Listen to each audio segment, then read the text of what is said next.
de chegarmos à sua perspectiva sobre o que poderia sair do controle nos Estados Unidos, em relação ao Irã, na guerra, 2 anúncios envolvendo a China que você trouxe à minha atenção estão a levantar alarmes ou deveriam estar no Ocidente. Uma é que Taiwan anunciou que não irá mover 40% de sua produção de microchips ou para os Estados Unidos como acordado. Isso, claro, anula um investimento prometido de 250 bilhões de dólares. E, em segundo lugar, a China continental está agora a apoiar as forças pró-reunificação em Taiwan. Vamos começar pelas forças pró-unificação em Taiwan. O que é que isso significa? Bem, eles estão falando principalmente a respeito do KMT. Este é o partido Kuomintang de Chiang Kai-shek.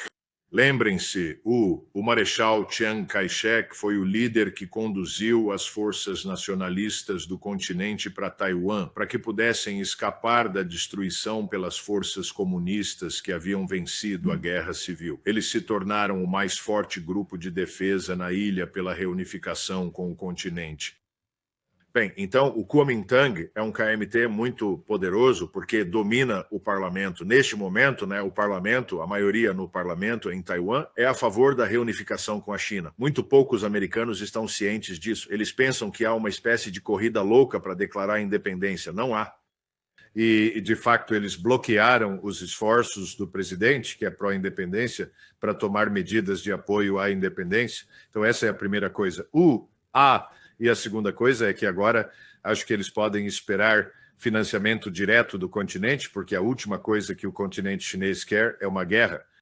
Eles não querem ter que lutar por Taiwan. Eles gostariam de uma unificação pacífica sob condições que são provavelmente semelhantes ao acordo estabelecido com Hong Kong. E isso é algo que o KMT pró-unificação aceitará sem qualquer hesitação. Então, acho que temos que entender que, neste momento, a China tem as cartas na mão. E eles também entendem outra coisa, juiz. Se pensarmos que os chineses vão atacar Taiwan, a primeira coisa que faremos é destruir a fábrica de microcircuitos em Taiwan que todo mundo quer.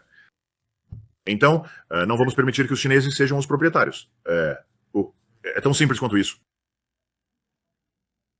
Você está se referindo a uma ação militar entre os Estados Unidos, mas os Estados Unidos atacariam seu próprio aliado? Quer dizer, qual é a relação entre os Estados Unidos e Taiwan? Taiwan faz parte da China. Essa é a política pública dos Estados Unidos e é isso que a China afirma. Exatamente, e nós concordamos com isso no comunicado de Xangai, na época em que o presidente Nixon foi à China e reabriu as relações com os chineses, e temos mantido isso. Então, a última coisa que queremos, ou historicamente quisemos, é um conflito com a China. Não há razão para que devamos impedir a reunificação da China com Taiwan. Taiwan tem sido parte da China durante a maior parte da sua história. Foi apenas parte do Japão por um curto período nos séculos XIX e XX. Então, devemos apoiar isso. Eu acho, no entanto, que o que é muito importante é que a instalação em Taiwan se chama TSMC. Foi fundada por Morris Chang, que na verdade trabalhou na Texas Instruments. Ele deixou a Texas Instruments e voltou para Taiwan e fundou a TSMC, que se tornou esta brilhante instalação de fabricação para os microcircuitos mais finos, mais complexos e mais eficazes do mundo. Ele nunca quis muito levar a produção para quando podia expandir parcerias com China e Japão. Isso não quer dizer que não queira vender a microcircuitaria que produzem, mas o outro problema é que queremos a fábrica no meio do deserto do Arizona. Isso não faz muito sentido, porque uma grande quantidade de água é consumida no processo de construção de semicondutores. O outro problema é que não está perto de uma oferta de capital humano altamente qualificado. Na verdade, exige uma pessoa tecnicamente muito habilidosa e realmente inteligente o suficiente para construir os microcircuitos. E o argumento dele é que isso não está presente no deserto do Arizona. Então, há muito mais coisas acontecendo aqui, mas o ponto é que sempre deixamos claro, em particular, que se pensássemos que os chineses tomariam Taiwan militarmente, a instalação da TSMC, o local de fabricação dos semicondutores, seria o primeiro alvo em nossa lista. Isso Sim. significa que os Estados Unidos, depois de perder o seu desejo de que Taiwan permanecesse independente do continente, destruiriam o aspecto mais rentável e lucrativo de Taiwan. Bem, não pensamos em fazer isso, a menos que os chineses entrem em conflito com Taiwan. Em outras palavras, se eles tentarem tomá-la pela força, então destruiríamos a base de fabricação, que existe lá, mas... Nós resistiríamos pela força? Porque eu acho que isso seria uma loucura, mas você é quem sabe. Você é a pessoa militar. Nós tentaríamos resistir pela força. A aquisição chinesa de Taiwan também pela força. Sim, acho que há muita gente que apoia isso em Washington, D.C. Falei com senadores ao telefone. Essa foi uma das perguntas-chave que me fizeram. Eles parecem pensar que mover centenas de navios para uma posição a 6.000 milhas de distância dos Estados Unidos para defender Taiwan é algo que podemos fazer facilmente. Não podemos. Esses navios são simplesmente parte de uma grande matriz de alvos para um número ilimitado de mísseis chineses. Então, eu diria que absolutamente não. Essa é a última luta que você jamais quer ter. Você pode perdê-la, mas não acho que possa vencê-la. Muito bem, pausa. Um último assunto que precisamos abordar antes de chegarmos à visita do primeiro-ministro Netanyahu, que está marcada para amanhã. Pausa. A questão é, o Kremlin estará a preparar uma ofensiva de primavera de grande escala no leste e no sul da Ucrânia? Sim, acho que se pode fazer esse argumento. Eles vêm fazendo muitas coisas há algum tempo para se preparar no sul e, eu diria, no norte, nordeste da Ucrânia, para completar a tomada dos locais que eles disseram desde o início que iriam ocupar. E um desses, claro, é Odessa. Você tem que atravessar o rio Dnieper e atacar ao sul para tomar Odessa. Odessa é historicamente uma cidade russa, onde todo mundo fala russo. O outro é Kharkiv, que os ucranianos chamam de Kharkiv. Isso também é historicamente russo. Agora, além disso, não sabemos, mas acho que os russos teriam tropas suficientes se decidissem avançar para o oeste em direção a Kiev. Eles conseguiriam e provavelmente poderiam entrar em Kiev e tomá-la. Os ucranianos estão em apuros, não tem muito para defendê-la. Mas eu não acho que os russos queiram isso, porque eles prefeririam mesmo que a Ucrânia acabe como a Áustria. E essa seria a Ucrânia histórica. E se olharmos para o mapa, o mapa da chamada Novorossia, que é a Nova Rússia, como fundada por Catarina, a Grande, nos anos 1700, quando era imperatriz da Rússia, é nisso que eles estão realmente interessados. E não estão interessados em governar ucranianos sob quaisquer circunstâncias. As pessoas não parecem entender isso. O que pode o presidente Trump esperar ouvir quando o seu chefe o visitar amanhã na Casa Branca? Bem, sabe, essa é uma questão interessante. Acho que o senhor Netanyahu e ele irão discutir como planeiam avançar. Penso que será um exercício para determinar a partilha de encargos. Quanto da luta levaremos ao Irã versus quanto eles levarão? Porque lembre-se, os israelenses têm uma agenda que está por cumprir em Gaza. Então, uma guerra com o Irã poderia oferecer-lhes a oportunidade de retornar à faixa de Gaza e matar ou expulsar as populações que lá permaneceram. Acredito que isso esteja no topo da lista de prioridades deles. Provavelmente eles vão querer atacar alvos no Líbano e possivelmente na Síria. Então, eu acho que parte disso será o que acabei de descrever, o que eles também estão preparados para fazer, contra o Irã, mas, na verdade, deixando claro o que faremos e como coordenaremos tudo isso. Eles provavelmente vão discutir o que acontece se isso continuar por 10 dias, 2 semanas. E então, o quê? Quais são as vias de saída? O que estamos dispostos a aceitar, além das exigências que estamos fazendo? E lembrem-se, nós não fomos completamente honestos sobre as nossas exigências, porque esta campanha é francamente projetada para destruir o Irã. Bem, mencionamos a mudança de regime como uma terceira ou quarta opção distante, porque sabemos que não podemos simplesmente eliminar o regime do ar com mísseis e ataques aéreos, mas realmente queremos destruir o Estado. Queremos causar a sua desintegração. Então, se você compreende que está a tentar causar uma desintegração, a sua lista de alvos reflete exatamente isso. Você quer certos efeitos. Isso significa água, comida, portos, energia, todas essas coisas. E eu acredito que todas elas estão em pauta. Mas, novamente, sabe, e se não funcionar? Podemos conversar sobre isso. Então, amanhã, o primeiro-ministro Netanyahu irá recitar a versão oficial do Mossad. O estenógrafo do Mossad, também conhecido como diretor da CIA, estará presente e acenará com a cabeça em sinal de aprovação. O cético do Mossad, também conhecido como a diretora de inteligência nacional, Tulsi Gabbard, não estará lá. E todos esses argumentos que Trump ouvirá de Hegseth Rubio e essa Sebastian Gorka e os outros serão: é hora de bombardear, é hora de matar, vamos fazer isso e acabar logo. Trump dirá: quero uma entrada e saída rápidas como fizemos na Venezuela. Eles dirão a ele que não existe uma entrada e saída rápidas para Teherã? O quê? Eles vão sequestrar um homem de 85 anos do quarto dele às 2 da manhã. Não necessariamente. Lembre-se, o Bill Clinton fez aquela pergunta: quanto tempo isso vai durar sobre a campanha aérea do Kosovo? E aí ele foi dito, a princípio, que seriam apenas alguns poucos dias, talvez uma semana, ou no máximo 2 semanas. Pois bem, a campanha aérea no Kosovo, contra todas as expectativas, se estendeu por longos 78 dias. E não foi, em última análise, a ação aérea que de fato compeliu os sérvios a se retirarem do Kosovo. Foram os russos que tinham sido visitados por Strobe Talbot em Moscovo, a quem foram prometidas certas coisas, e com base nisso, os russos disseram: não podemos apoiá-los durante o inverno. E a razão pela qual os sérvios se mantiveram firmes contra nós no Kosovo, sim, foi que tinham sido tranquilizados pelos russos de que os russos poderiam fornecê-los, sim, com a comida e o combustível de que precisariam para passar o inverno, assumindo que eles seriam bombardeados, sabe, a idade da pedra, o que, claro, tentamos fazer.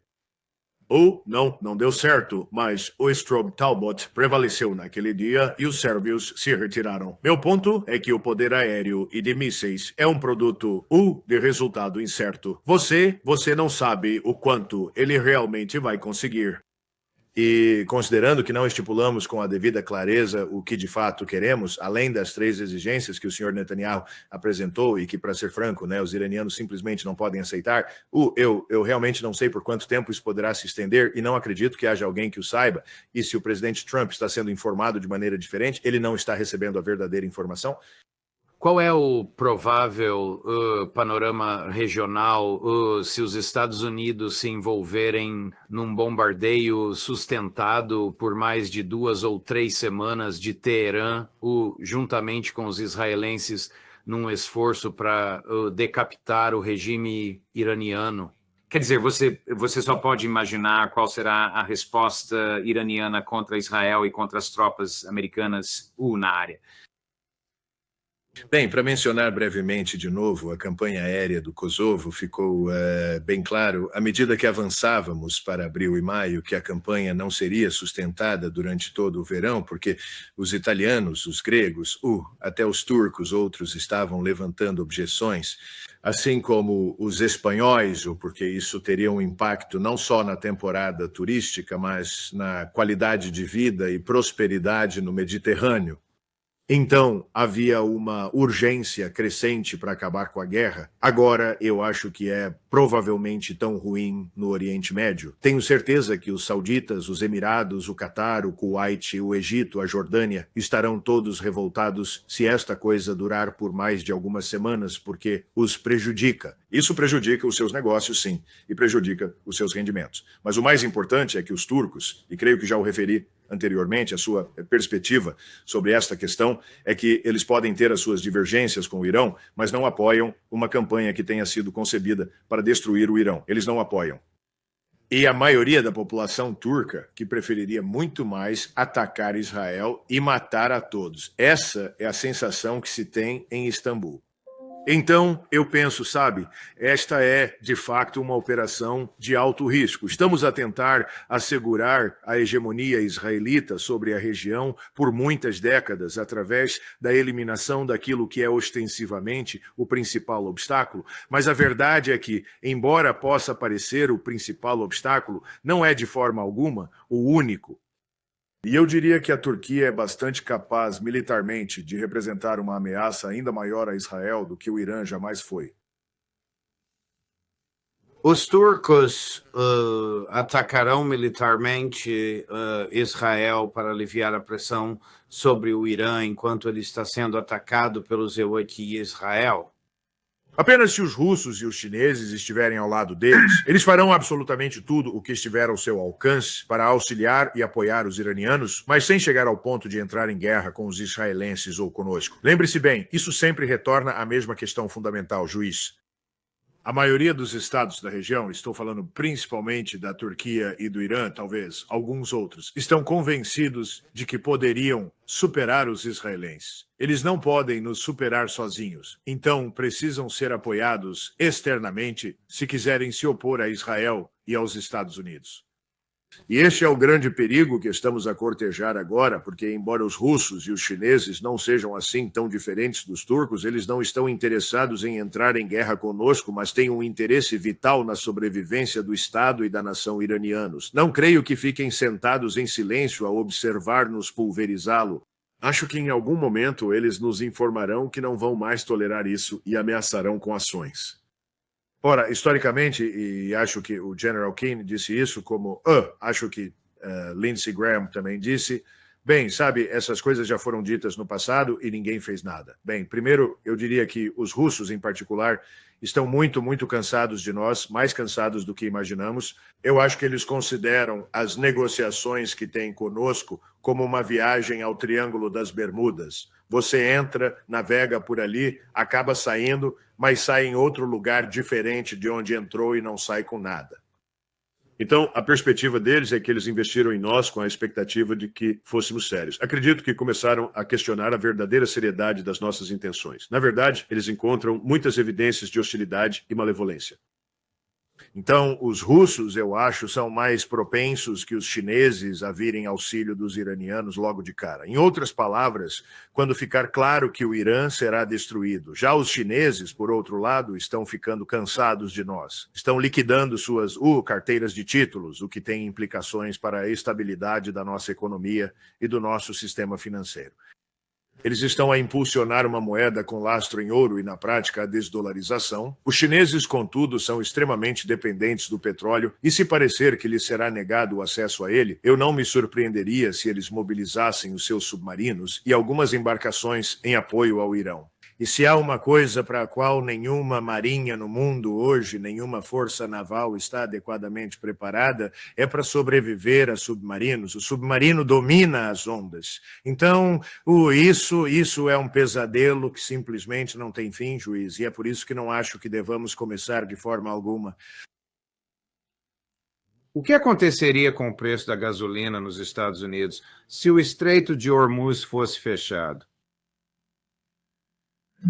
Não há teto nem limite, quer dizer, poderia ir bem acima de $100. Quer dizer, nós simplesmente não sabemos, juiz. Não é só isso. Esquecemos, por exemplo, quando se trata desses minerais críticos, ou o que chamamos de terras raras, há uma grande oferta de terras raras por aí. Sempre podemos obter terras raras. O que não podemos fazer é refiná-las. 90% das terras raras que são tão cruciais para a nossa defesa nacional são refinadas na China. Pare e pense nisso. Existe uma refinaria chinesa na Mongólia Interior, no norte da China, em um lugar bastante remoto, que se dedica ao refino de terras raras. E há um burocrata, um funcionário chinês, que está situado ali perto e é quem decide quais terras raras serão processadas e quais não terão esse privilégio. Então, não é difícil imaginar que os chineses simplesmente disseram, certo, levem suas terras raras para outro lugar. Agora sim, há outra no Cazaquistão.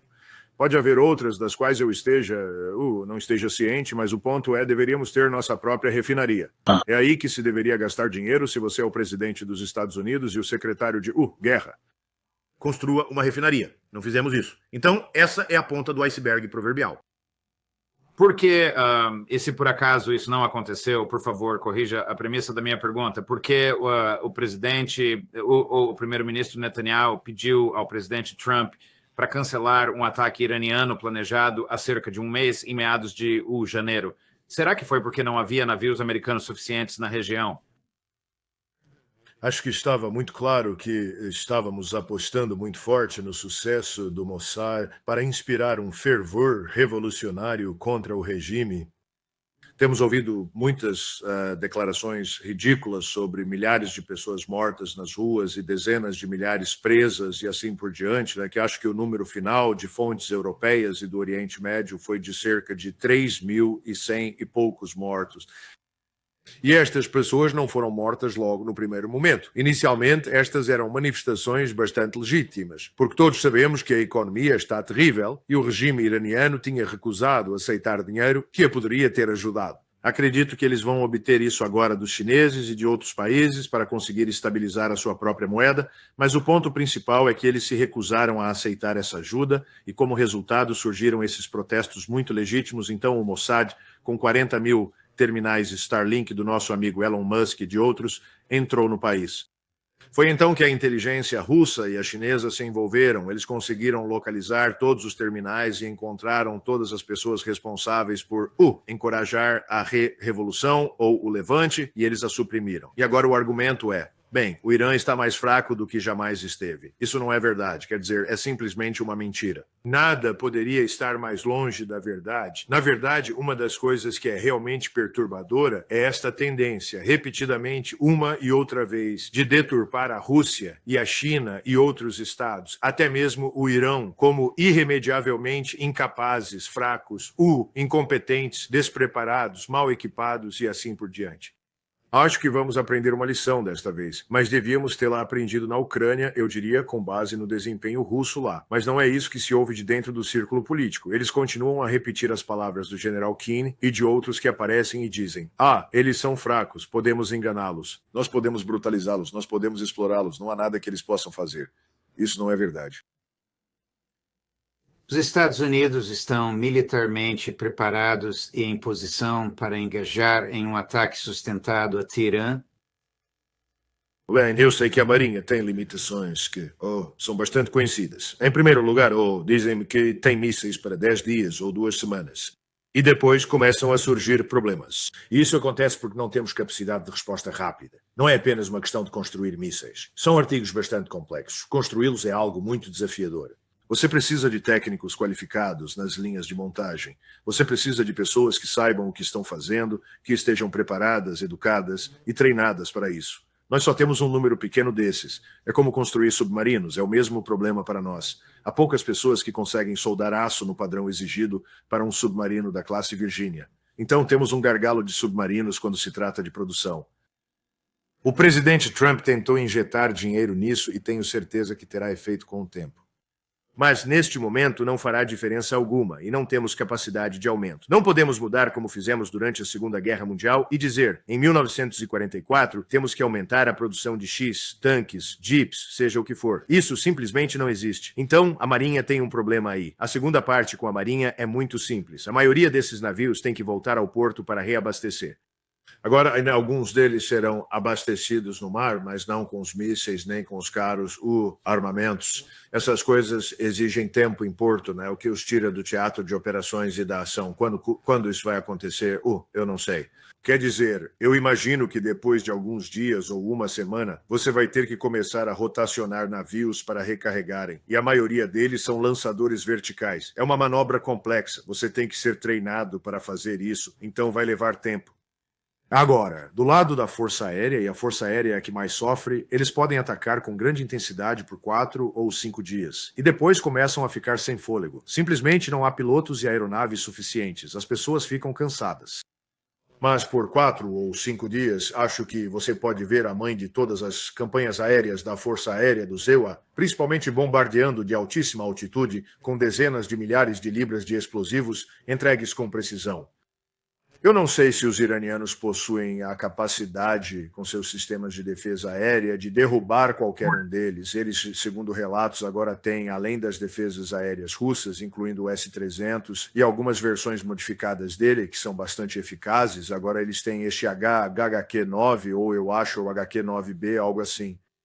É um novo sistema de defesa aérea da China, pode atingir uns 240 quilômetros, pode adquirir a 50, 60, e eles dizem que ele será capaz de detectar aeronaves furtivas. Agora, a furtividade não te torna invisível, mas ela certamente atrasa a detecção. Então, será que isso funcionará contra este radar e o sistema de defesa aérea? Nós realmente não sabemos, porque, pelo que podemos dizer, nunca esteve em ação, então não há um histórico comprovado em combate. Mas eu acho que os iranianos vão entrar nisso com tudo o que puderem reunir, e é isso que precisamos ter em mente. Eles não serão tão tímidos quanto foram da última vez, e nem tão contidos quanto foram da última vez ao revidar. O que será que Netanyahu vai dizer a Trump amanhã se Trump lhe comunicar? Bem, estamos a ponto de fechar um acordo nuclear com o Irã. Essa é a última coisa que Netanyahu deseja, não é? Não, e na verdade eu iria um passo além e diria que enquanto os israelenses estão preocupados com a dimensão nuclear, eles estão, na verdade, pelo menos tão preocupados com o arsenal de mísseis balísticos do Irã. Os mísseis balísticos que o Irã desenvolveu são brilhantes, eles funcionam, vimos isso demonstrado. Eles possuem uma grande quantidade de mísseis hipersônicos, mas também têm muitos mísseis balísticos táticos. Essas coisas provam ser extremamente letais e muito, muito destrutivas. Então, eu acredito que os israelenses, de fato, gostariam de ter algum tipo de restrição imposta a eles. Eles não vão conseguir isso. Algo que eu vi outro dia e que considerei muito perspicaz, juiz, que sua audiência talvez aprecie ouvir. Um analista alemão, ao observar a situação, disse: o que realmente aprendemos é que existem duas categorias de estados-nação no mundo atualmente. Uns são estados soberanos e os outros são estados com soberania limitada. Ele disse, os estados que são soberanos são os estados com armas nucleares, porque nada pode interferir neles. Eles usarão uma arma nuclear contra você, então eles são soberanos. O resto dos estados que não possuem armas nucleares, sua soberania é, por definição, limitada. Então, sabe, e acho que você mencionou isso e outros já disseram, acho que o único que vamos conseguir com esta campanha aérea e de mísseis é, essencialmente, acelerar a proliferação. Veremos todos, em todo lugar que puderem, adquirir armas nucleares, pois não querem ser atacados por ninguém, muito menos por nós. Então, o Irã, que assinou o Tratado de Não Proliferação Nuclear, não tem permissão para possuir uma arma, e Israel, que não assinou o tratado, possui uma arma, como você concilia isso? Bem, você não pode se for iraniano, mas os israelenses insistiram nesta condição, alegando que são especiais. Eles são as vítimas da Segunda Guerra Mundial, são os sobreviventes do Holocausto. Tudo o que fazem é justificado. O que qualquer outra pessoa faz, não é. Esse é o mundo em que vivem, e é o mundo, infelizmente, a que nosso presidente e governo, ricamente recompensados pelo apoio do lobby israelense, estão comprometidos. Uau! Bem, o professor Morandi nos lembra que amanhã é como o 4 de julho, no Irã, comemora a derrubada do regime Pahlavi do Shah em 1979. Haverá milhões de pessoas nas ruas. Eu não sei se os ataques vão acontecer amanhã, se isso vai impedir as coisas, se os americanos sequer sabem que isso está para acontecer. Bem, sabe, suponho que poderiam começar na ausência do senhor Netanyahu em Israel, mas acho que é improvável. Então acho que até ele terminar a visita dele aqui, provavelmente não veremos um ataque, mas eu não o descartaria. Já passamos por isso antes, juiz porque presumimos que enquanto as negociações estivessem em andamento, não haveria ataque. E estávamos errados. Mas eu tentaria terminar com estes pensamentos. E isto é algo que se destina ao presidente Trump. Temos dois presidentes que enfrentaram situações um tanto semelhantes. Um deles foi Eisenhower. Quando ele finalmente foi à Coreia, ele observou os danos que havíamos sofrido, porque, quando se candidatou ao cargo, ele não prometeu o fim da Guerra da Coreia. Ele simplesmente disse, eu irei para a Coreia. E assim ele foi. E ele foi informado, e o plano era para um exército de 825 mil homens, que poderia então marchar por toda a Manchúria e descer até Pequim. Em outras palavras, uma mudança de regime.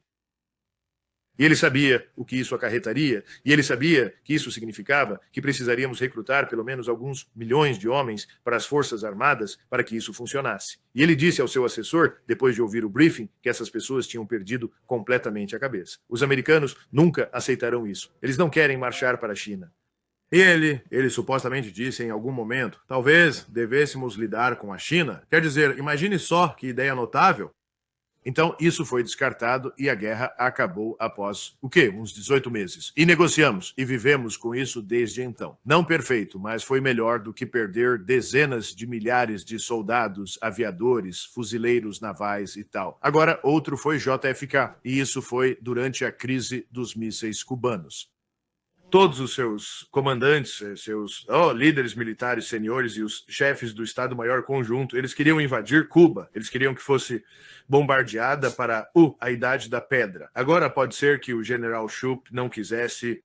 Ouvi relatos conflitantes. Shoup supostamente mostrou um mapa de Taiwan sobreposto, não Taiwan, mas um mapa de Okinawa, ou poderia ter sido Iwo Jima sobre Cuba, e disse, sabe, este é o tamanho de Iwo Jima, este é o custo em vidas. Agora, olhe para o tamanho de Cuba, né? Isso parece ter ressoado com o presidente Kennedy, mas ele estava preocupado com as implicações mais amplas. Se fizermos isso, os soviéticos teriam a oportunidade de nos atacar em outras regiões. Bem, o resto é história, mas o presidente Kennedy recusou-se a ampliar a guerra na qual estávamos naquele momento. Era uma guerra fria que algumas pessoas queriam tornar quente. Ele recusou. Acho que o presidente Trump deveria ter esses pontos em mente quando ele analisar a decisão final sobre a campanha aérea. Deixe de lado as promessas, deixe de lado o sucesso de bombardeio, seja ele tentado ou antecipado, olhe para as consequências imediatas e as consequências de longo prazo, e talvez ele chegue a uma conclusão semelhante à que Eisenhower e Kennedy chegaram. Ufa, né? Você é bem mais otimista do que eu, mas espero sinceramente que esteja certo. Muito obrigado, Coronel. Obrigado pela sua análise de todas estas questões tão importantes. Poderemos vê-lo em breve se o ataque começar. Espero que consiga juntar-se a nós. Obrigado, senhor. Com certeza. Teremos amanhã